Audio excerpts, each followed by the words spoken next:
Hi, I'm Brittney Ashley, your host of Breaking Norms, Building Dreams, your guide through this transformative journey in both business and life. This is your place crafted for dreamers, doers, or anyone who has been told they can't. Get ready as we challenge those narratives together. You're tuning in live to the United Public Radio Network, airing on 105.3 and 107.7 FM in New Orleans. We are streaming on all the popular platforms every Monday at 3 p.m. Eastern Standard Time. Join me for a candid and thought-provoking conversation celebrating your unique journey because you are worth it.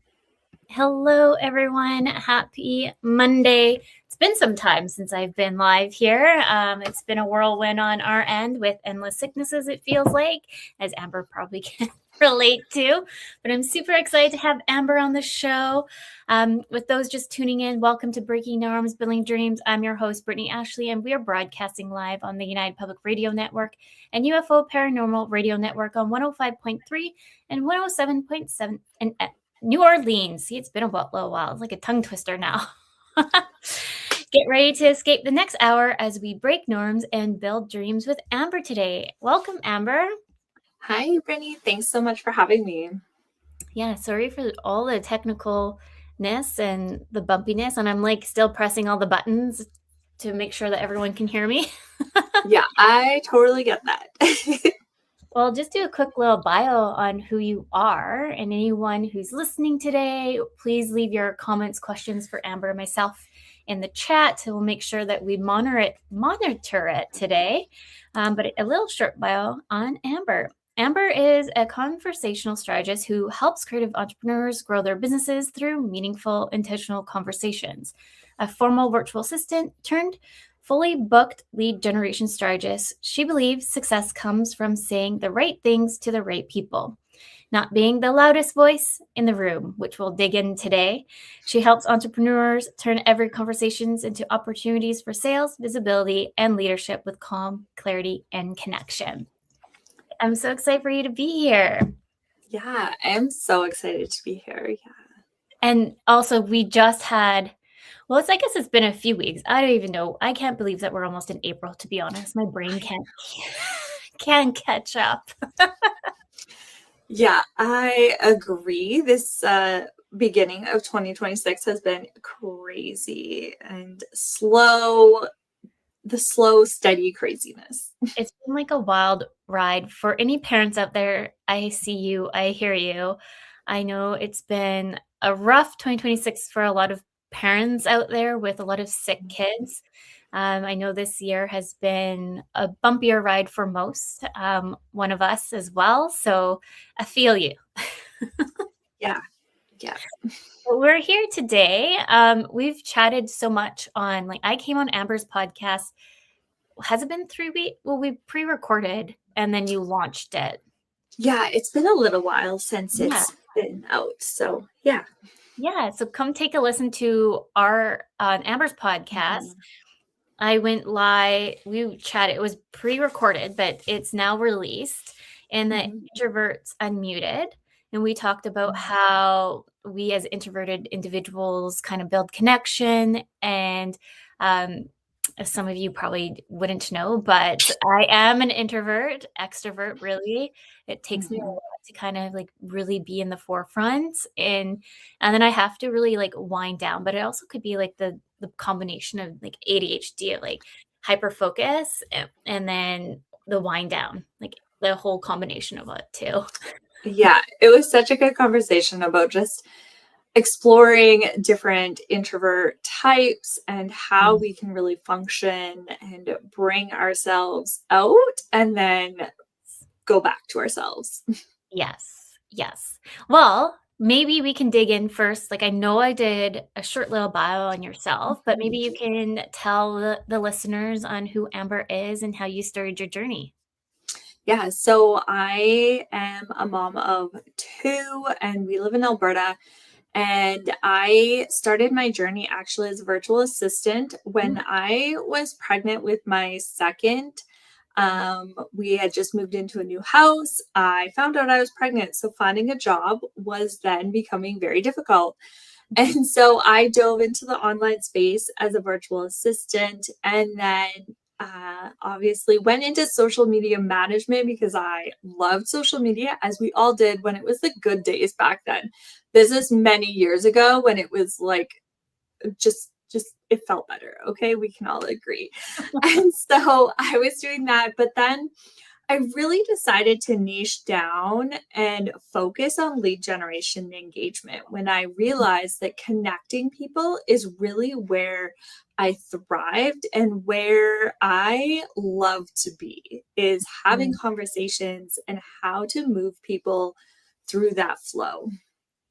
Yes, amazing. And there's so many things to unpack there. The first one is motherhood and just finding like a flexible workplace environment. I think, not that I think, I know I've talked about this on the show multiple times now, and this is one of the reasons why I started Crave Dynamic Virtual Services, to help moms work from home or caregivers, because we have some individuals who aren't necessarily parents, but they come underneath the umbrella because they're taking care of their parents who need to be extra support. So in essence, is like the 9-to-5 work realm isn't very flexible, even though they say it is.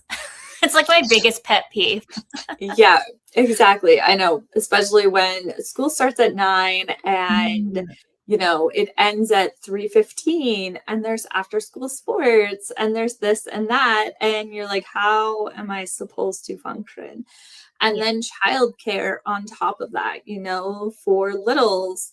I did at one point have my littles in childcare because I also just needed a break and understanding that, but it just didn't work for them and it didn't work for me either. And that's the thing. I think we're still so set in the old way of doing things. And I know there's like this misconception out there that, millennials or whoever, like, I don't like to stereotype in that kind of fashion. I think we're going to bring different values and thoughts into any kind of organization. But in essence, is that we just need to have a workplace that is more understanding, that even if you don't have kids, that it's okay to be flexible. And I just don't like the micromanaging piece to it, because like I get things done, but if you're on me more, I'm more likely to freeze and not want to do it. Yeah, I really agree. I actually currently have a part-time job where I am at an office 2 to 3 days a week. However, the schedule is 9 to 4, and my kids get off the bus at 4. I meet them at home. I can drop them at school because they are school age now. And as well, if I need to leave early, I can do so.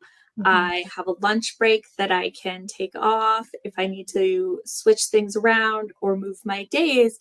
And because it is a small local company where they are parents as well, where, they understand, oh, hey, yeah, you have a sick kid. Please go home. Please be with them. You're not coming in today. It's blizzarding outside. Your kids are at home. Yes, stay at home. And so really understanding too is that there are businesses and options that will be flexible with you, but you also have to be okay with voicing your thoughts and asking for help. And I think so many of us don't do that.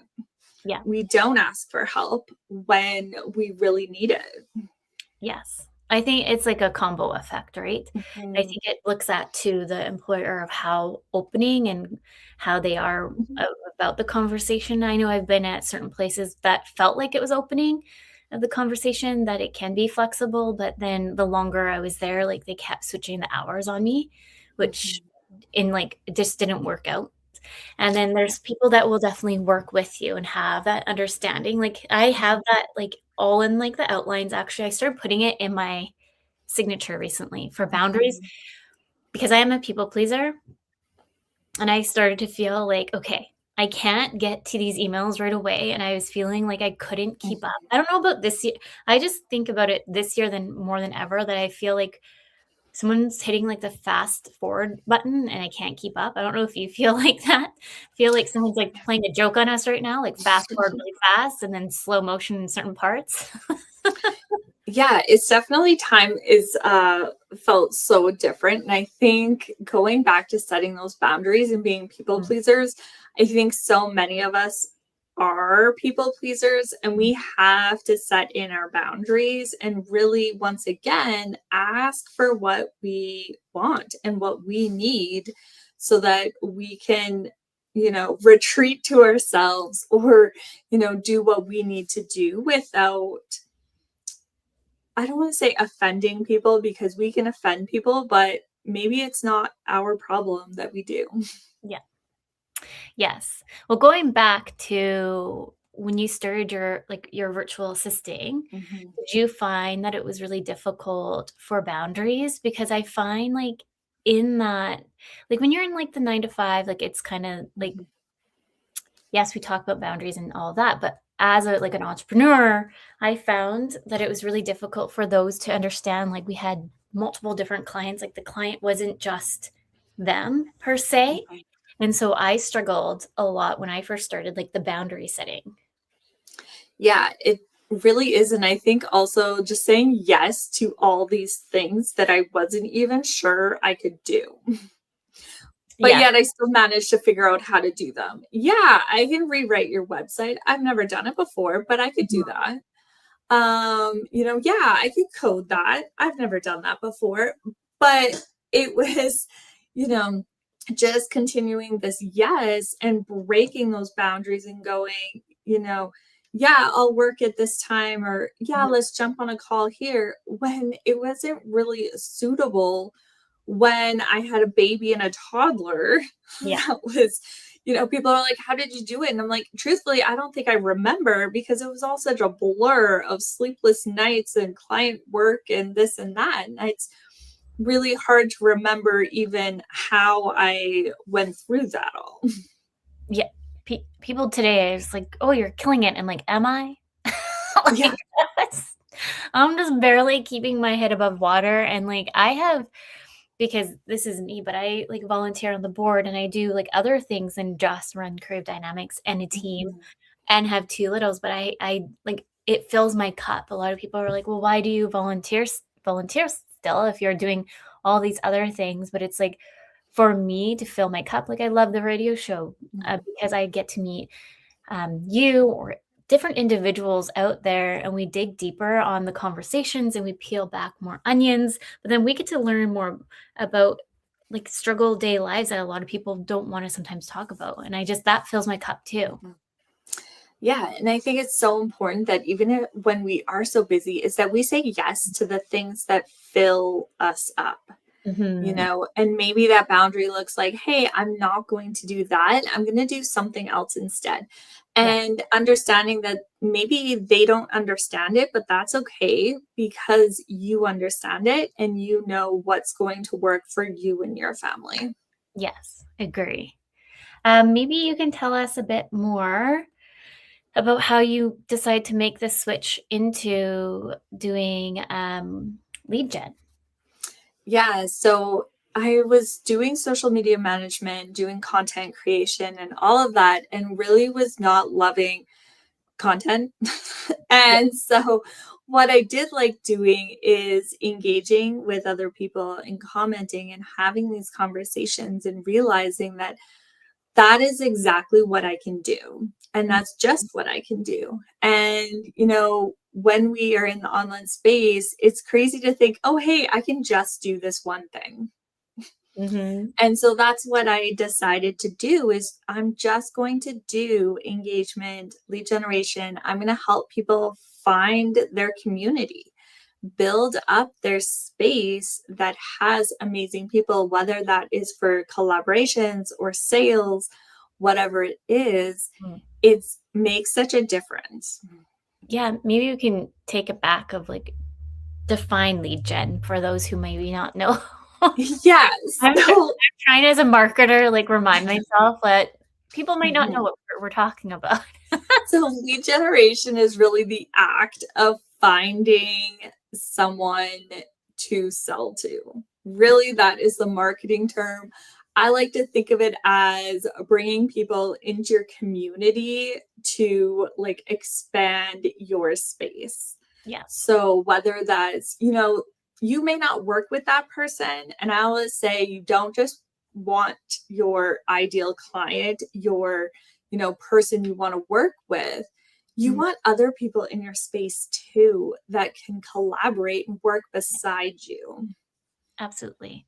And I feel like sometimes social media is so in our face right now more than ever, and we get kind of a lot of noise on what lead generation should be and how you should do it. But I feel like the more, like, if you think about it like when you go to like a buying a new car. Like, do you like to go on a lot and then all of a sudden the sales guy is like right in your face, like, let me show you this car, because of like without even like listening to you what you're even looking for. Mhm. Like, I usually like hate going to car like lots like that because I don't want to be bombarded, and they still do the old style way of like coming to you. I'd rather someone's like, hey, like, I see you're looking around, I'm just over there if you need me, kind of situation. Like, build that little step up than being like right in your face. Yeah, and it really comes down to building a relationship and Mhm. building up that trust with someone, because usually when you go to a car lot, you know what you want. You're Mhm. looking for something specific, and either they have it or they don't have it, or they'll work with you on getting what you want. And it's all about, hey, can they do that? Yes. Yes. And so lead gen on social media, like I know a lot of Mhm, people, because we have so many people come to us and we do social media management, strategy, implementation. But I remind everyone, like, it's not just about implementing those pieces. It's like, how do we organically nurture the lead gen as well? Because that is so important. That's part of the full funnel.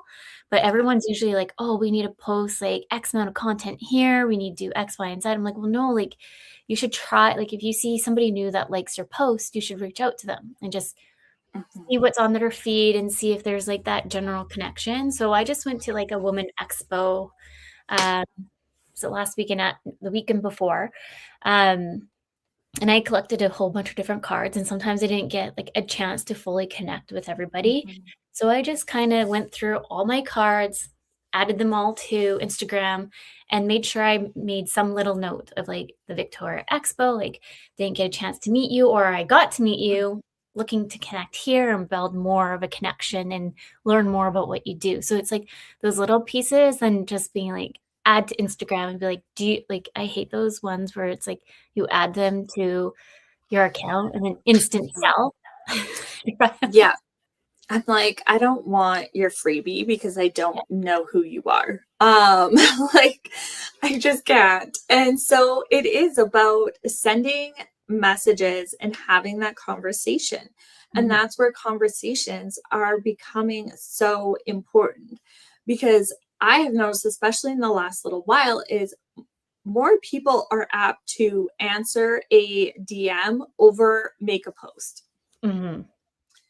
And so, Yep. where are you going to connect with them and really have that deeper relationship with them? It's going to be in the DMs. I mean, you don't have to make it awkward or anything big. It's not elaborate. It's a, hey, Mhm. how's your week going? I'm Mine's like, going crazy. What's going on? How can I help you? Send you coffee. What do you need? yes.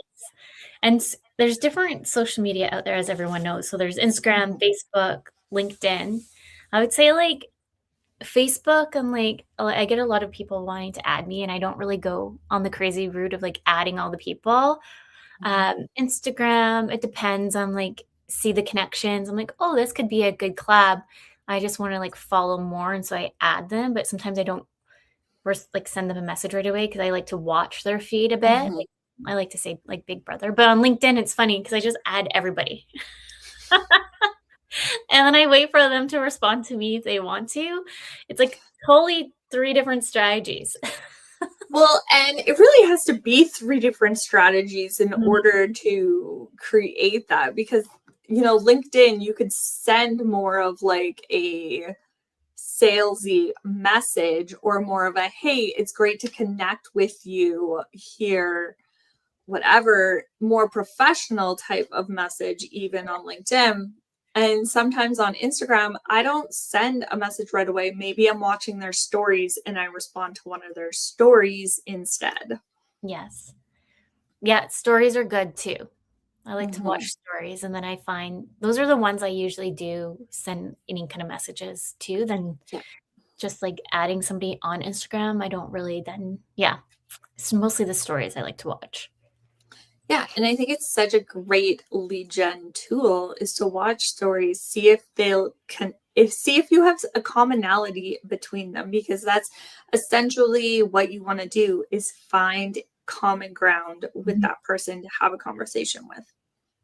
Absolutely. And I feel like there's so many people, we put a lot of pressure on ourselves sometimes on those those pieces, and I think it's remembering to be your authentic self.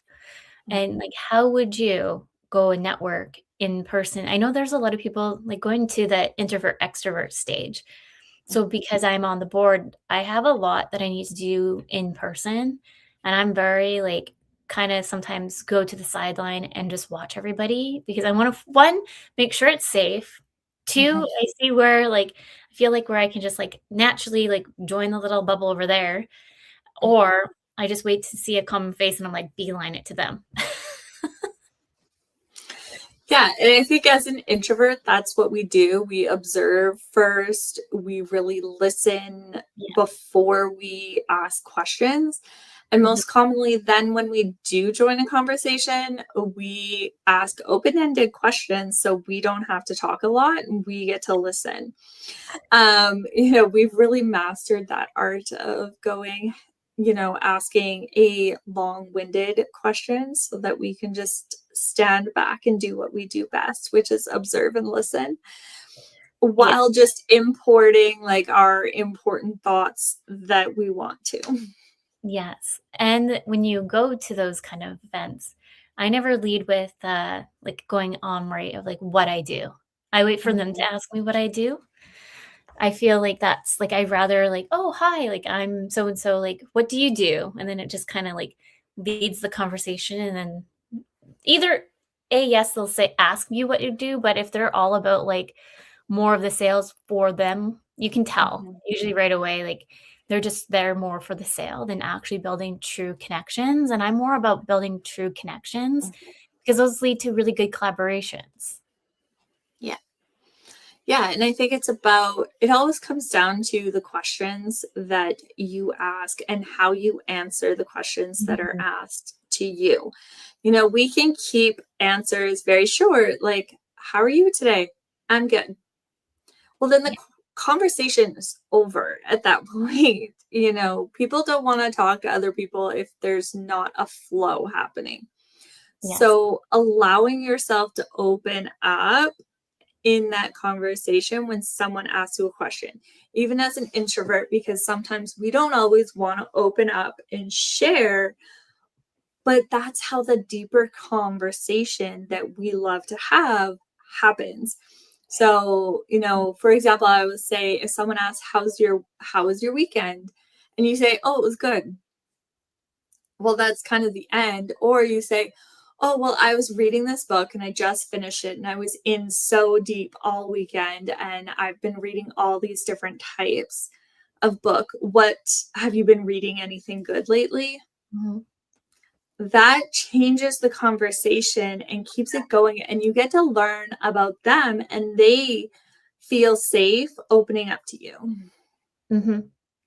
And also too, when you see individuals that you've seen from the past, I always Mhm. try to like go talk to them first when I go to the events too. And I try. I think I'm having like could be the true dyslexic thing sometimes, memory loss for names. I found out is a thing. But I feel like I always try to make a presence of like, oh, I see you. Like, it's so nice to see you again. How's X, Y, and that said doing? And then it kind of solidifies that one step movement that, Brittany remembered me talking about my dog here. Like, she's actually truly interested to know more about me than just like trying to sell service. Yeah, and I think that's so important nowadays when we really want to build that trust Mhm. with people, and people want to build that trust with us. Absolutely. Yeah. I'm going to say this because I have another question and then this might take a little longer. We're already almost midway. So, welcome to Breaking Norms, Building Dreams. We're live on United Public Radio Network and UFO Paranormal Radio Network on 105.3 and 107.7 in New Orleans. See, I told you it was going to go by really fast. My next question that I didn't want us to interrupt. Well, I did that. My next question was going to be about collaboration. Mhm. What do you think is a good collaboration for if there's anyone new starting a business or there's businesses out there and they're trying to think of building like a collaboration base? Like where should one start and how they know it's going to be a good fit? Yeah, it's really understanding each other's audiences and what you can provide for their audience, whether you go on their podcast, their live stream, blog swap or email swap, whatever it looks like, is really understanding their audience and them to yours. Can they provide something of value to your audience and vice versa? So, thinking of topics that you know can be suited towards different audiences Mhm. can really be helpful. And then, really, too, saying, you know what, I don't think it's a good fit right now. Can we come back at a later time when something else has changed? Mhm. Because you don't have to have everybody on. And I think that's so crucial, or say yes to absolutely every podcast and every live stream, because, first of all, it does take effort, Yeah. it takes time. And if it's not going to go well for you, then it's just not going to be worth it. Yes. And I think because I've done some collabs along the way, and I find like if you're the one doing all the work too, Mhm. because I felt like a few Yeah. times, like I'm pretty good at building sites and doing all the things, but I just felt like I was doing it all. And Mhm. those are the ones where you're like start to question a little bit. And I'm really excited. I just created a really amazing collab with Joyce. She was on the show a few months back. And we're doing I'm also a trauma with money practitioner. So I come in on like the trauma side and then she comes in on the financial education side and we do those workshops together and like such a good collab. Like I love working with Joyce. And Yeah. it's just like organically fits and I feel like you're not trying so hard. I feel like the ones where you feel like you're trying so hard, like why are you trying to force it? Yeah, exactly. If you can't just like hop on a call or just voice note back and forth ideas, then it's not going to feel it's going to feel more transactional. And I have had a few blog post swaps where it's so transactional. Like I've written a blog and they've written a blog and that's it. We put it up and that was the end of it. And I was like, okay, but I feel like there's more. Yeah. So really just understanding what you want out of it. What is the purpose of the collaboration? Mhm. What you can build from it. Like Jill, who was Yeah. also on my show, she has so many different things going on. And it's like, even though I think this year we haven't really been in touch, but I know that that's a good connection that I feel like I can just send her an email like, hey, I thought of this. And she's like, yes, let's do it. Like there's certain ones that you just know that are in your pocket for different ideas who are super open to it. And I actually have like somebody here who's like has a counseling practice. And she's like, Brittney, because we've just built different conversations throughout the years. And she's like, whatever you want to do and you want to bring me into it, it's all yes. Just tell me when. And it's like, it's amazing to have like that feeling that even though you haven't done anything yet, that there's somebody that wants to really build something with you too. Yeah. Yeah, and having that support and having that community around you. And that's all part of the lead generation. Really, it's bringing those people in and going, hey, I would love to do this. What are your thoughts? Yes. I actually met somebody recently and she does jewelry. I'm like trying to create this big thing and everybody's like, I'm in. I'm like, hey, I really need to sit down and plan something. I feel like there's something there. I just needed like a minute to like really plan it. But I feel like all of these pieces will finally come together, and it's going to be pretty powerful. But it's just like, I just need a minute, my brain to like digest something. I know it's there. Yeah. But yeah, how did you find, because we talked a bit about motherhood, but maybe you can kind of dig a little bit on that side, how you found like juggling, because it was more or less you started working from home with the second, but not the first, right? Yeah. So the first, I was working a full-time job, and after my 12 months of maternity leave, I went back to work. However, and I was supposed to go back full-time. And at that time, my husband was working away, so he was gone 4 or 5 nights out of the week.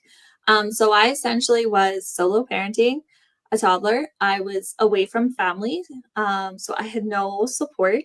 My child did not do well in a day home. He cried and cried and cried. I had to take time off from my work. And then, of course, if you've ever had a kid go into daycare, their first 6 months, they are sick.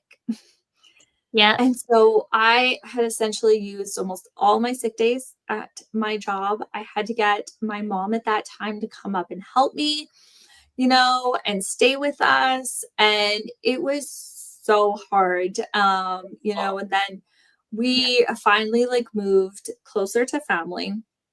And I had my second, and it was really then I was like, hey, I can't go back to work because, I didn't want that same thing happening. I'm like, now I have 2 of them.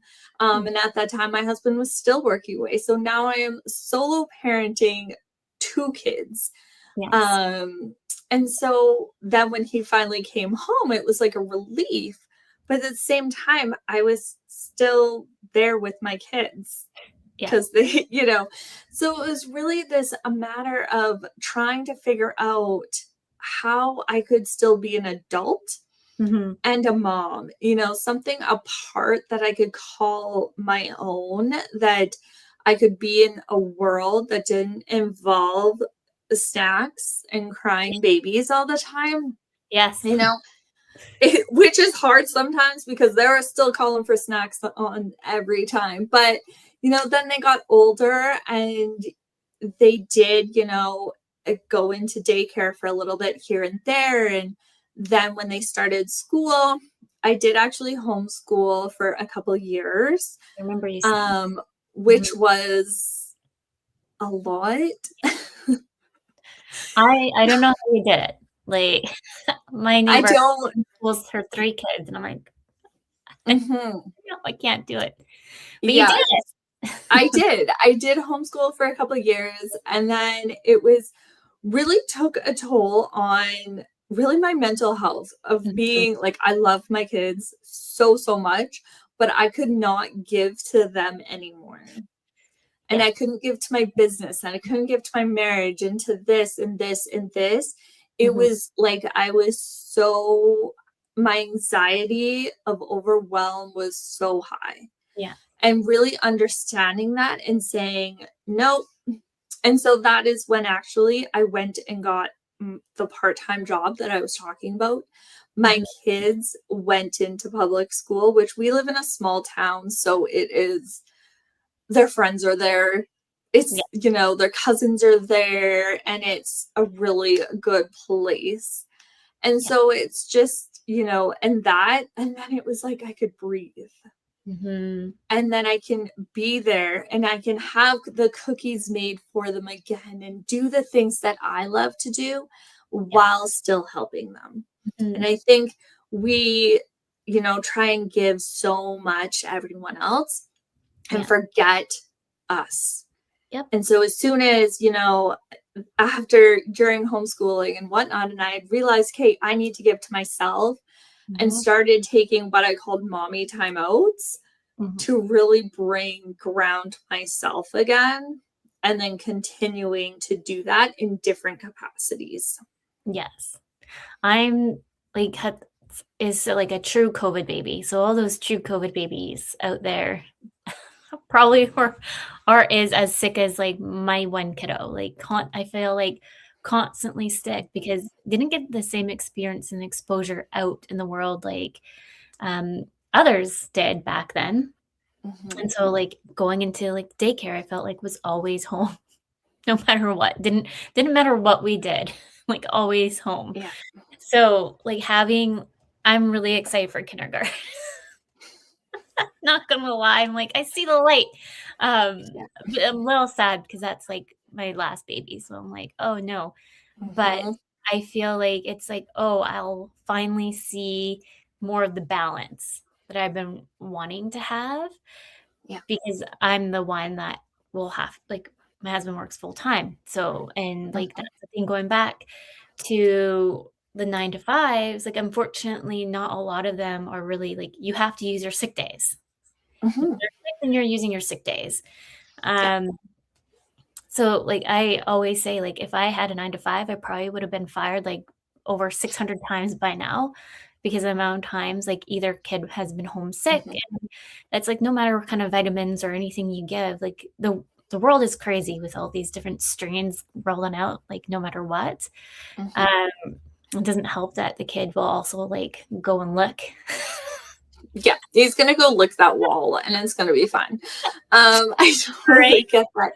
You know, and we've also been very fortunate. My husband does work a full-time job, but he is now home in the evenings, but Oh, he also has flexibility sometimes too, to if I'm like, hey, I need to go do this. He's like, hey, well, I can work at home today, or yes, I can be with the kids. And so it's helps. really come down to, communicating. And it all comes down to conversations and communicating, whether you're a mom, parenting, whatever it is having that clear communication around your needs. Yes.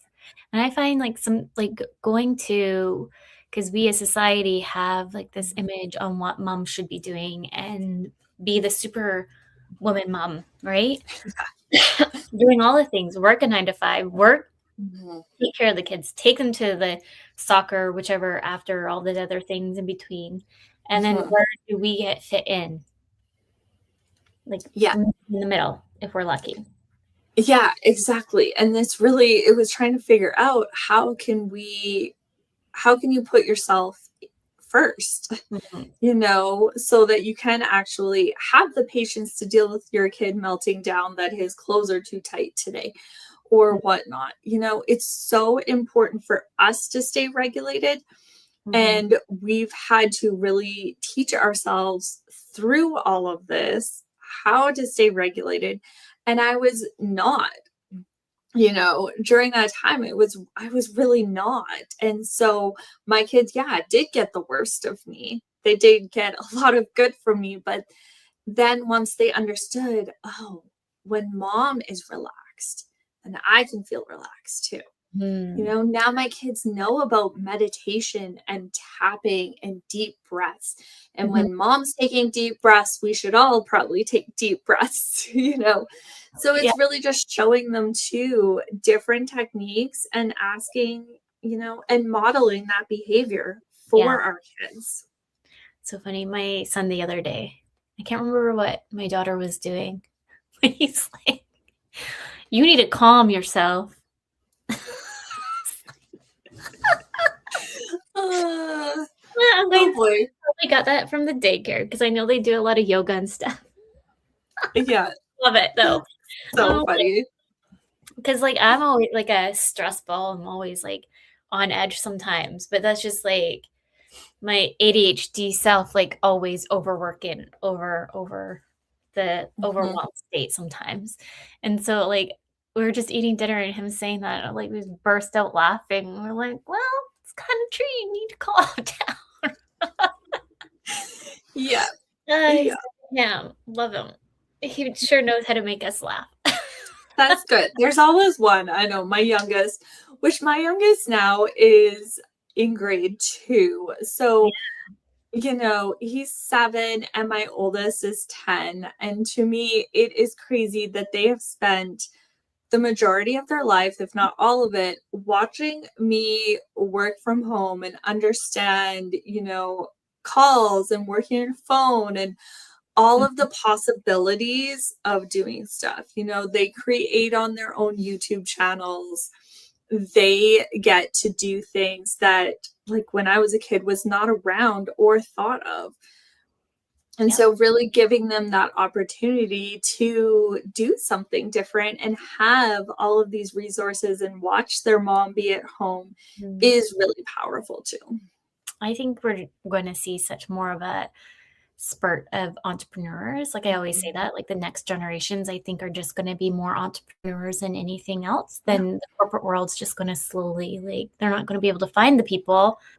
They're always out being entrepreneurs, wanting to do their own thing, travel, and everything else in between. Yeah, I agree with that a lot. Just seeing, I was just watching my time because that time's different than this time. So I'm like, don't want to go over.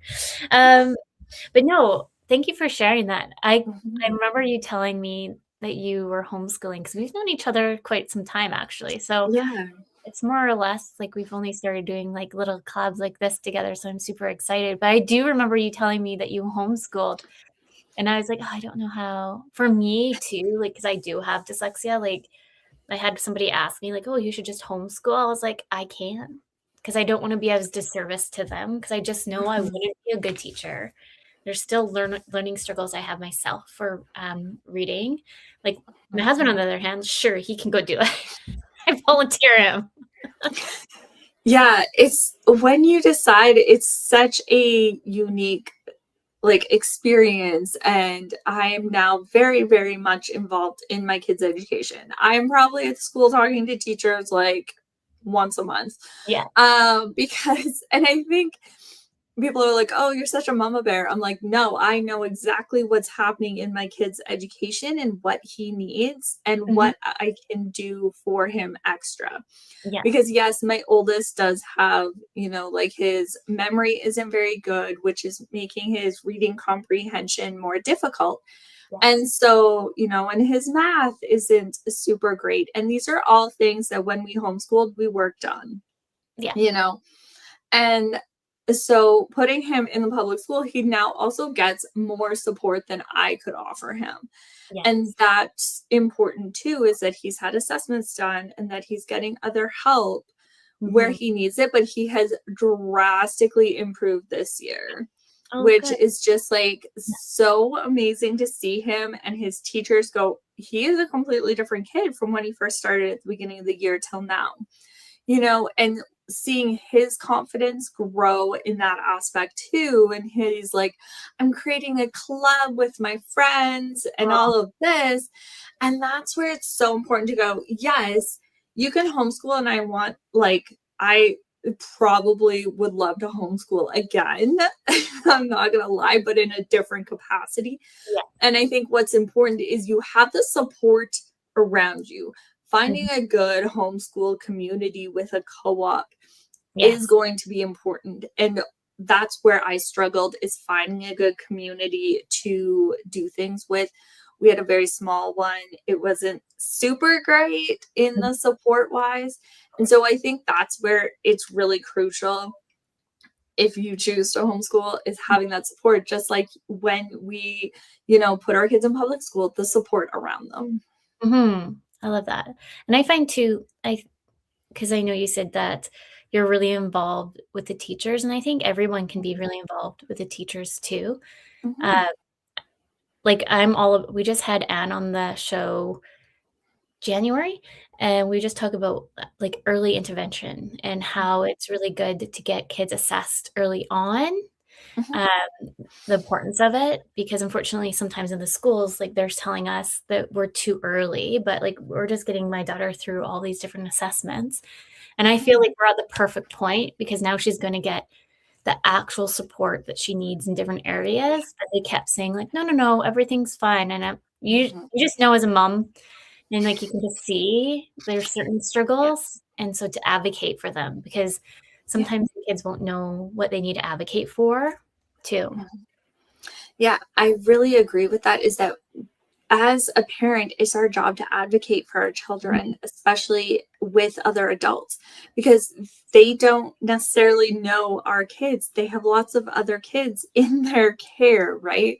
So, and sometimes our kids act differently at school than they do at home, and they mask it. And so really just explaining certain things can really help our kids out in different environments.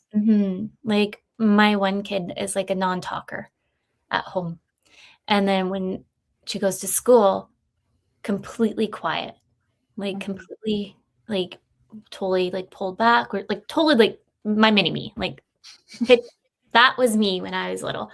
And so that's what I was just saying to the lady being assessed, like, and she loves like the one-on-one too. Gets to really know you, like blossom. Like she just wants to stay at that assessment place for like 100 years if she could choose to. Like she got all the things. Like, and I even said to her, I'm like, how she's with you is completely different how she's at school. Like it would be nice for some of them actually showing up at the school so you can see how they really physically are, because a lot of kids are masking. And sometimes, and it's good to see like the outside pictures. I have like my sister-in-law in there, and like oh, like made some like comments to me. I'm like, yeah, okay. It's nice to hear like extra feedback on it, because I didn't want to be like the crazy person thinking it's just me. Yeah, I know. And then we go into this like thought of like, was it just me or is it something else? So, but I think it's always important just to have conversations, open conversations, and even with your kids, talking to them about it and going, what are you, my youngest sometimes has trouble identifying his emotions. And so we have trained him over the years on, how are you feeling right now? Where is it in your body, and how are you feeling? Because then that can help him continue and manage that situation. Yes. And I don't know if everyone, I think it's like your upbringing too. Like if you're not used to talking about emotions, sometimes like it's not really brought into the conversation. But there's different like there's different games out there that you can play with them so they can understand the different emotions. Because I remember my daughter saying something to me. I was like, well, she said something like, I'm trying to remember what she said, but I was like, no, that's not the emotion that you're trying to say. It's actually this emotion. Like those are two separate ones. And she's like, oh, but it's nice to know like the different, like, I know like schools talk about it a lot. I know like there's certain classrooms they have like, are you sad, angry? And then you can like touch them and see them. And I know like some daycares do that too. So it's nice that they're kind of like bringing and talking into those different building blocks for the kids too. Yeah, absolutely. Yeah. I know we're almost at time. Is there any tips that you want to share with anybody who's just wanting to maybe start a business? Is just start conversations, just start talking to people with no expectation behind it. And I think that is probably one of the hardest things to do, but it's really just important to converse with people. It's not, if you're starting out on social media, it's not a post and pray. You have to talk to people, and not just like comments or a like, because that's just not where it's at anymore. No. It's really in the DMs or getting on coffee chats, or I have so many coffee chats, it's a bit ridiculous. Yeah. You always are chatting. And I was like, it's all about the chatting though. Yeah, exactly. Or, just like voice noting and just chatting. And I think that's where the growth happens, is when you just start talking, having conversations. My sister-in-law, she's like, I don't know how you go out and about all the time. And like, I send her clients. And I was like, I just love it actually. Even though I'm like true introvert, I am like it definitely like fills my cup, because I just love meeting people. And I always believe there's different connections that can be made along the way. Maybe not for me, but I can at least connect others. So there's actually on one of the shows, I might have Kim on the show so she can share this thing, which I think your kids would like this. So it's a cat. And they did voice recordings of different cats, the purring sounds, because research has shown how much it helps regulate our nervous system. And kids with ADHD and stress, and it actually like kind of vibrates a little bit. And they took 3 different cats, like I think it's like Avocado, 2 different names. I just remember Avocado because it's super cute. Anyways, there's research that shows that this thing like actually regulates our system. And I just love it because I was like, oh, now I have all these other ideas for you. And I want to connect you with these people, like just like cross, like, you know, like small businesses help grow each other up. And it's building those connections and collaborating, even if it's not just for me, just connecting those people too. Yeah, absolutely. It is. Yeah. Well, is there any last minute thoughts you want to share with anyone and how they can find you? I have your website down below. Yeah, so there's my website, obviously, or on Instagram, just put in my name. I am there. I have a couple accounts. That's kind of my main conversation account is the Amber Hansel, or on LinkedIn. And I do have a podcast called Introverts Unmuted, where you can find all of it's on Spotify, Apple, Substack. You can find all of the episodes there. Amazing. And you can come listen to ours because it's a good conversation. Yes. So, well, thank you so much, Amber, for coming on the show today. And thank you for all our listeners. I feel like I was watching the numbers go up. Like that's the most I've seen people live listen. Awesome. Yeah. Thank you so much for having me. This was such a good conversation. Yeah. Well, thank you again for all our listeners, Amber, and a big thank you to United Public Radio Network and UFO Paranormal Radio Network. With that, everyone, remember your journey is unique and your worth is unquestionable. I hope everyone has a wonderful Monday, and we'll be back next week. Thank you.